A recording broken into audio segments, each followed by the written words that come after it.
ఎందుకు? రోబోస్. మీకు తెలిసిన ఎల్ఐసి ఏజెంట్లు ఉన్నారా? ఇన్సూరెన్స్ ఏజెంట్ ఉన్నారా? ఒక 10 ఏళ్ల తర్వాత వాళ్ళు ఎవరు కనిపిస్తున్నారు. ఎందుకు? అంతా డిజిటల్. అర్థమైందా? ఒకప్పుడు బ్యాంకుల దాకా వెళ్ళి డబ్బులు వేయడం, డబ్బులు తీయడం, రాయడం ఇవన్నీ జరిగేవి. ఈరోజు వెళ్తున్నారు అలాగా. డబ్బులు వేయాలంటే ఏటీఎం కూడా పోవట్లేదు. ఫోన్పే, గూగుల్ పే, పేటిఎం, లేకపోతే బ్యాంకులో కొన్ని ట్రాన్స్ఫర్ చేసుకోవడానికి ఈజీగా ఆప్షన్స్ ఇచ్చినాయి. డబ్బులు తీసుకోవాలన్నా ఇవ్వాలన్నా మీరు ఏమైనా టీ రావాలన్నా కూడా గూగుల్ పే, ఫోన్పే దగ్గర వాడుతున్నారు. మీరు క్యాష్ పడుతున్నారా? ఇంకా చెప్పాలంటే హైదరాబాద్లో అడుగుతున్న వాళ్ళు కూడా స్కానర్ పెట్టి దొరుకుతుంది బాబు గారి. నిజమండి. ఒకసారి కార్ పార్క్ చేసాము ఒక చోటన. వెళ్ళిపోతూ ఆయన పాపం ఆయన అడుక్కునే వ్యక్తి కాదనమాట. కార్ని బండిని సైడ్ పెట్టేస్తుంటారు కదా, టిప్ కోసం వెయిట్ చేస్తారు కదా. వెళ్ళిపోయేటప్పుడు వచ్చి సార్ అని చూసే చేంజ్ లేదు భయ్యా. వాడి టక్కడికి స్కాన్ ఉంది సార్ చేయండి. అర్థమవుతుందా? అంటే ఎవరు యాక్చువల్లీ బ్యాంక్ అనేది ఎక్స్పైర్డ్. రేపు అన్న software job expire, mechanic job expired, ఆ తర్వాత ఇన్సూరెన్స్ ఏజెంట్లు ఎక్స్పైర్, బ్రోకర్స్ ఎక్స్పైర్, అంతా డిజిటలైజ్ అయిపోతుంది. బట్ మిగిలిపోయేది ఏంటి? నేను వర్క్ గురించి మాట్లాడుతాను. మిగిలిపోయేది ఏంటి? ఒక మనిషి జీవితంలో మిగిలిపోయేవి 2 ఉన్నాయి. ఏంటి? వెస్టేజ్ కాదు, నెట్వర్క్ కాదండి. 2 మిగిలిపోతాయి. ఏం మిగిలిపోతాయి అంటే, ఒకటి ఈ శరీరం, తర్వాత ఈ శరీరానికి వచ్చే రోగాలు. రైట్? అవునా కదా? ఈ శరీరం పుట్టినప్పటి నుంచి చనిపోయేదాకా మిగిలిపోయి ఉంటుంది. దీనికి వచ్చే రోగాలు ఎప్పుడు మిగిలిపోయి ఉంటాయి. ఈ రోగం ఉన్న, ఈ శరీరం ఉన్నన్ని రోజులు కావాల్సింది ఇంకో 2 ఉన్నాయి. ఏంటి? ఆహారం, డబ్బు. అవునా కదా? ఈ శరీరానికి ఆహారం, మంచి ఆహారం తీసుకుంటే రోగాలు, డబ్బులుంటే ఏ ప్రాబ్లము రాదు. అవునా? ఈ 2 కలిపిస్తుంది ఏంటి అంటే నెట్వర్క్ మార్కెటింగ్ వెస్టేజ్ కంపెనీ మాత్రమే ఇస్తుంది.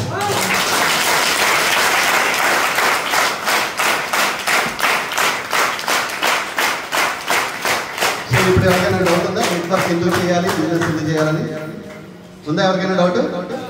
మీ డౌన్ లైన్ ఈ క్వశ్చన్ మీకు లేకపోయి ఉండొచ్చు, మీ డౌన్ లైన్స్ ఉండొచ్చు కదా. ఎందుకు చేయాలి? ఇక్కడ ఆడవాళ్ళు ఎందుకు చేయాలి? మగవాళ్ళకంటే ఒక పర్పస్ ఉంది అనుకుందాం. సపోజ్ సంపాదించే వ్యక్తి సంపాదించాలి కాబట్టి మగవాడికి ఆ జాబ్ ఇద్దాం అనుకుందాం. ఓకే, ఆడవాళ్ళు సంపాదించకూడదు అన్నట్లేదు. ఆ రోజు వాళ్ళకి ఇద్దాం అనుకుందాం. బట్ ఆడవాళ్ళు ఎందుకు చేయాలి? చెప్పాలి, గట్టి చెప్పాలి. చెప్పడమ్మా. సరిపోవట్లేదు. ఇంకా పైన డిపెండ్ అవ్వ. కరెక్ట్. ఒకళ్ళ మీద డిపెండ్ అవ్వడం ఎందుకు? ఇంట్లో ఉన్న హస్బెండ్కి ఎప్పుడు ఆయనే ఇవ్వాలి గిఫ్ట్లు, మీరు ఇవ్వరా? మీరు గిఫ్ట్ ఇవ్వాలంటే మళ్ళీ ఆయన డబ్బులే నొక్కేసి మళ్ళీ ఆయనకి ఇవ్వాలి గిఫ్ట్ కదా. మీ ఇంట్లో ఎప్పుడు జరగలేదు సార్? జరగలేవు. నా ఇంట్లో జరుగుతుంది. మీ ఇంట్లో జరిగిందా లేదా? మా ఫాదర్కి జరిగింది, నాకు జరిగిన తర్వాత నా కొడుకు కూడా జరుగుతుంది. ఇది కంటిన్యూ ప్రాసెస్. ఇది సైకిల్ ఆపలేదు. ఇప్పుడు దాకా మీరు కూడా అది చేశారు కదా. నాన్న ఒప్పుకున్నారు. అవునా కదండి? మీ కష్టం మీద మీరు సంపాదించి ₹1 ఒక గిఫ్ట్ ఇవ్వలేరా? ఇవ్వగలరా లేదా? అలాంటి ఒక అవకాశం ఇస్తున్న కంపెనీ వెస్టేజ్ కంపెనీ. రెండోది, రేపన్న రోజున మన పిల్లలకి ఇప్పుడు పెరుగుతున్న ఖర్చుల ప్రకారంగా చూస్తే ఒక 10 ఏళ్ల తర్వాత ఇవాళ మీ ఇంట్లో సార్ ఏదైతే సంపాదిస్తున్నారో అది మీ ఇంట్లో ఖర్చులకు కూడా రాదు. రేపన్న రోజున పిల్లలు మన మీద ఆధారపడి ఉన్నారు. వాళ్ళ భవిష్యత్తు బలంగా తయారు చేయాలన్నా, వాళ్ళ భవిష్యత్తు మీరు ఎప్పుడైనా ఆలోచించారు? మా తాతకు ఒక 100 ఎకరాలు ఉండేవి, మొత్తం అంతా కవర్ చేశాడు. తిట్టుకున్నారా లేదా? ఎప్పుడైనా తిట్టుకున్నారా? నేనైతే తిట్టుకుంటా. నేను తిట్టుకున్నా కూడా చెప్తాను ఓపిక. మా తాత బాగుండేది, నాకు నేనే లేవు. అలా చెప్పి మా నాన్నగారు పాడు చేయలేదు, మా తాతే పాడు చేసి వెళ్ళిపోయింది. అలా ఎప్పుడైనా తిట్టుకున్నారు లేదు? రేపొద్దున మీ కొడుకులు, కూతుళ్ళు, మనవాళ్ళు, మనవరాళ్ళు మిమ్మల్ని అలా తిట్టుకోకుండా ఉండడం కోసమైనా సరే వెస్టేజ్ బిజినెస్ స్టార్ట్ చేయాలి.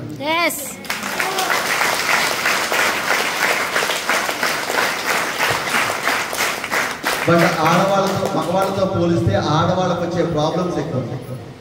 మీటింగ్లో కూడా ఇక్కడ మగవాళ్ళు కూడా ఎవరైతే ఉన్నారో మీటింగ్లో కూడా లేడీస్ ఉంటుంటారు కదా, వాళ్ళకి ఎక్కువ ఒక లేడీ బయటికి వచ్చి పని చేయాలంటే వచ్చే హడిలు, ఫస్ట్ ఇబ్బంది ఏంటి చెప్పాలి? Security, money. 2 ప్రాబ్లమ్స్ వస్తాయి. ఒకటి హస్బెండ్ దగ్గర నుంచి, రెండోది హస్బెండ్ తప్పించి మిగతా వాళ్ళందరి దగ్గర నుంచి. దీన్ని ఎలా దాటాలో చెప్తాను. ఓకేనా? ఇక్కడ ఎక్కువ మెజారిటీ ఆడవాళ్ళు ఉన్నారు కాబట్టి లేడీస్ని చూస్ చేసుకున్నా. ఫస్ట్ హడిల్ ఏంటి అంటే హస్బెండ్ తప్పించి మిగతా వాళ్ళందరూ. దాన్ని ఎలా దాటాలి? చాలా స్మూత్గా చెప్పుకోవచ్చు. ఎలాగంటే, సరే నేను బయటికి వెళ్ళను, బయటికి ఎందుకమ్మా, నీకు ఇంట్లో కూర్చో, వండుకో, పిల్లలు చూసుకో, చదివించుకో, హ్యాపీగా ఉండు కదా, ఇలాంటి క్వశ్చన్లు కదా వచ్చాయి ఆన్సర్లు. నీకెందుకు నీకెందుకు నీకెందుకు, ఓకే నాకెందుకు, నేను వెళ్ళను, వెస్టేజ్ కంపెనీకి నేను వెళ్ళను, మార్కెటింగ్ చేయను, ఏ పని చేయను. ఒకవేళ వెస్టేజ్ మార్కెటింగ్కి వెళితే నాకు నెలకి కనీసంలో తక్కువ 2,000 రూపాయలు వస్తాయి. రోజుకి క్యాల్కులేటర్, రోజుకి 2,000 రూపాయలు వస్తాయి. నెలకి 60,000. అవి నాకు ఇచ్చేసి నేను ఎటు పోను. అడుగుతారా? ఇప్పుడు నీకెందుకమ్మా, నాకెందుకు, నీకోసం వెయిట్ చేస్తుందా? కూర్చో. నెట్వర్క్ మార్కెటింగ్ గురించి చెప్పక్క. నెట్వర్క్ మార్కెటింగ్ గురించి చెప్పక్క. నేను వెస్టేజ్ కంపెనీలో నెట్వర్క్ చేస్తుంటే నాకు రోజుకి 2,000 కింద క్యాల్కులేట్ చేసుకున్నా నాకు నెలకి 60,000 రూపాయలు వస్తాయి. అవి నువ్వు ఇచ్చేసే నేను యాక్టివ్. అది అమ్మైనా, అత్తైనా, మామైనా, నాన్నైనా, పక్కింటోడైనా, అన్నైనా, తమ్ముడైనా, ఎవరైనా సరే. ఇంకోసారి అడుగుతారా? సజెషన్ ఇస్తారా? చెప్పుకునే దాని బట్టి ఉంటుంది. చేస్తా అంటే ఎవడైనా కూర్చోబెట్టి నీట్గా ఒకటి ఇచ్చి ఇట్లా వస్తాయని చెప్పాము. అమ్మో 60,000 అంట. ఆయన శాలరీ 30,000 వస్తాడు. చెప్పిన వ్యక్తికి 60,000 వస్తాయంట. ఒకసారి కంపెనీ ప్లాన్ ఏంటి? ఇప్పుడు ఎవడైతే వద్దన్నాడో వాడు మీకు ప్రాఫిట్ అవుతాడు.